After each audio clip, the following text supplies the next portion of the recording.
This is the Soft Power Podcast, episode number 8.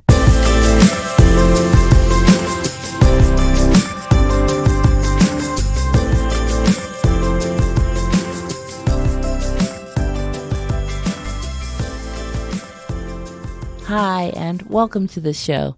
Have you ever felt nervous before a speech or a presentation? You know your topic better than anyone else.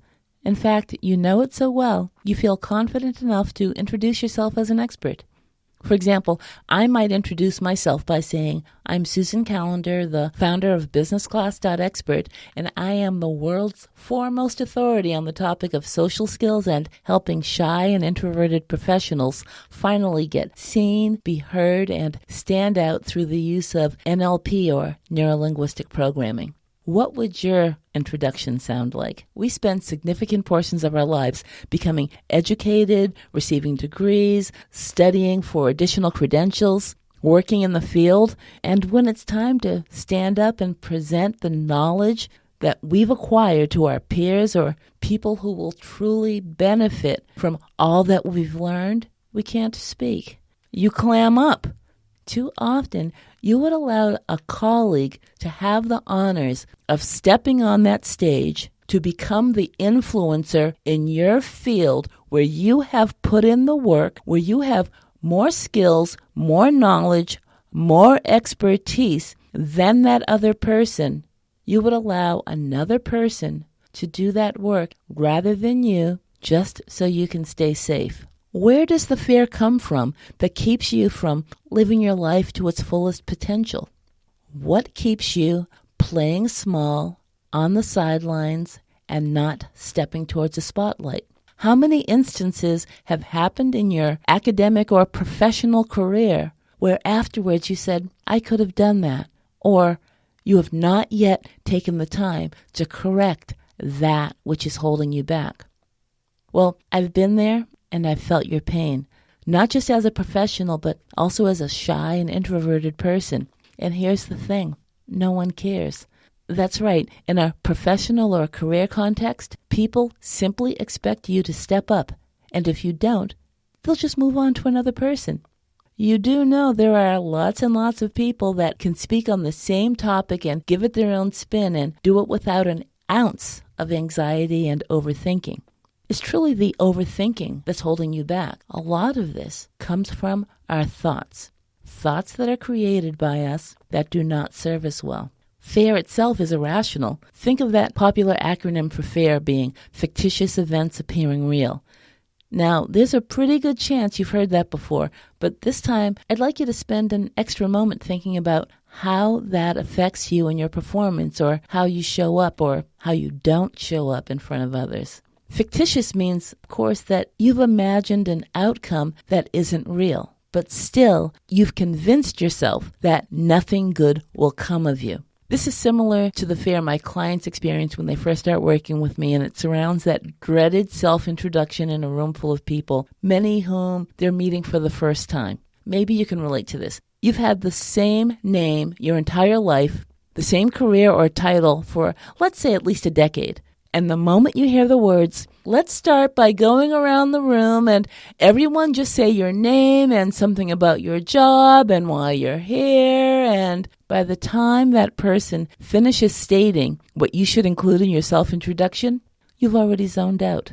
Your brain freezes, or you experience anxiety, and you don't hear a word that was said by the people who did their self-introductions prior to you. All because you couldn't remember who you are, or that clever elevator pitch you came up with that you just knew you would remember at the right time. That's a great example of how fear is so irrational, it overtakes your senses. Fear does nothing but hold you back. Now, you know that intellectually, and as an adult who's experienced your fair share of fictitious events not coming true, but still you allow it to overtake your thought process at the worst possible time.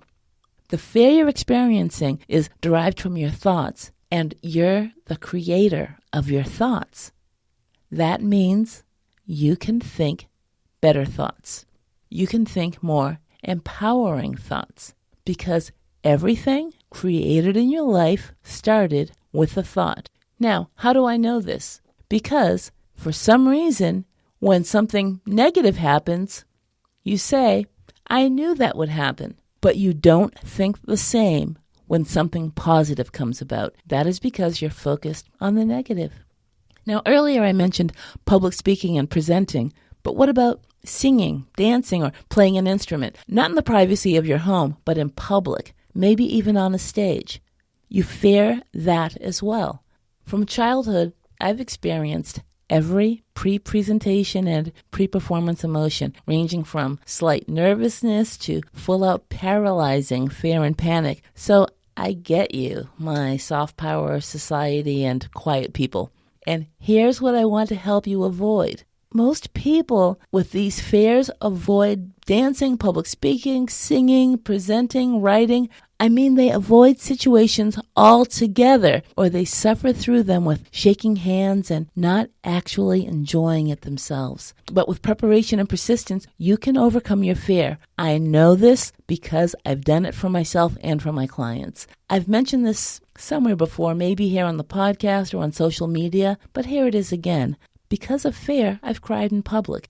As an adult, as a professional woman, and I'm not kidding. And I can also share with you that the likelihood of that ever happening again is zero. It's zero because I am the master of my thoughts. There are a number of things you can do to be totally prepared and comfortable when all eyes are on you. So I've put together some action steps that'll help you to get over yourself and just be a valuable person to others. But first, let's make it what I know is a scary goal for many of you, and that's going to be video. So not standing in front of a live audience, but maybe being at home or in your office, doing either a live or recorded video.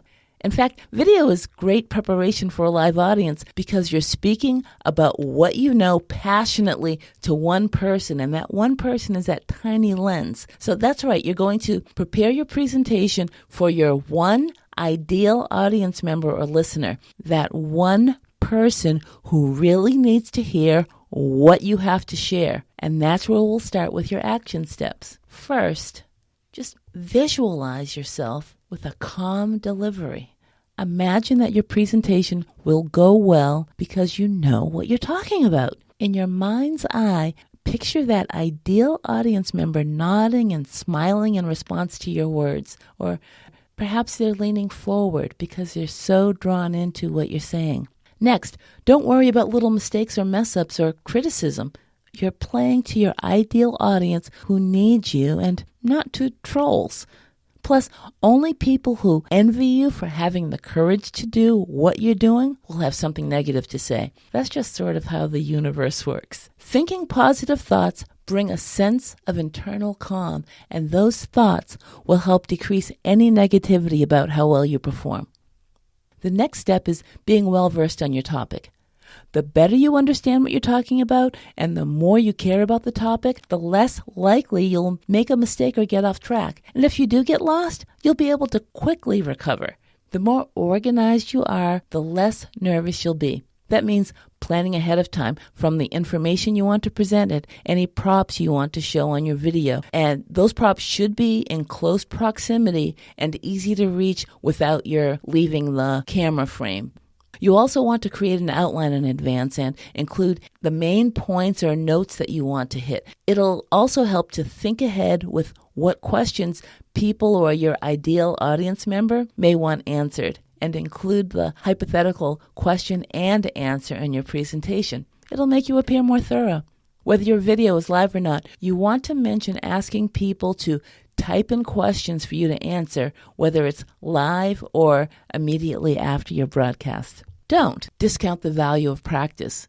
You want to take time to, at the very least, practice your greeting or opening and your closing several times. You can always make a video directly on your phone and not to social media and watch it to see where you may want to improve prior to recording it for real. If you're feeling nervous, you'll definitely overestimate the likelihood of bad things happening. So it's best to just face your fear head on and coach yourself, otherwise called self-coaching, by asking where the fear is coming from and why your mind is trying to make it a valid thought. Then you want to turn that response around and coach yourself by refuting whatever it was that you brought up to be a negative. I've told you before, and I'll say it again, you can do hard things. What's easy to do is also easy not to do. But you could do this. I have no doubt. When you're nervous, sometimes you'll forget to breathe, and when you're about to present is a bad time to not breathe. So take some deep breaths and smile. These two combined will change your physiology. They'll make you feel really good, and they'll help you to not take yourself so seriously. So lighten up, okay? Now, even though I suggested that you speak to just one ideal audience member and that you not imagine thousands of people tuning in, which is not likely to happen anyway, at least not at the outset, it's still vital that you focus on your material. People are mainly interested in new information, something they didn't already know. They're not interested particularly in how you're presenting it. That's because they don't know you. They won't recognize that you may be nervous. They won't recognize that you perhaps missed a line. Sometimes when you're speaking, your mind will go blank for a moment, especially if mid-thought you decide to segue to a different direction. If that happens, don't panic. You wouldn't walk off stage, would you? So don't delete your video. Just do what all great presenters and performers do and carry on. Just get over it and continue giving value. Sometimes, despite all the time and preparation you've put into it, that little voice in your head can still get the better of you. So recognizing your inner critic and any negative thoughts that creep up on you is an important aspect of overcoming fear and self-doubt. As a quiet coach to self-conscious, timid, overthinking, shy, and introverted professionals, I know similar patterns often emerge where fear and thoughts are the catalyst. I strongly believe that taking the focus off of you and putting your time and energy into how you can help others is powerful and empowering. And as I like to say, it helps you to get over yourself. That's because everyone, introverts, extroverts, the shy, and people who are sure of themselves, we've all been affected at some point in our lives by something someone else said or some feeling that we've had. And too often, those words and feelings and self-perceptions, they hold us back and they shape our beliefs. But we're not going to let that happen anymore. Once again, what's easy to do is easy not to do. But you've got this. Thanks for listening. And if you love this episode and know someone who struggles to get seen, to be heard, and to stand out, please share the podcast with them. It'll mean the world to me if you help me get out my cause and my mission to as many listeners as I can. So if you like what you heard, please take 30 seconds to leave a 5-star review, because raising awareness of the podcast will help more people find it. I appreciate you a lot.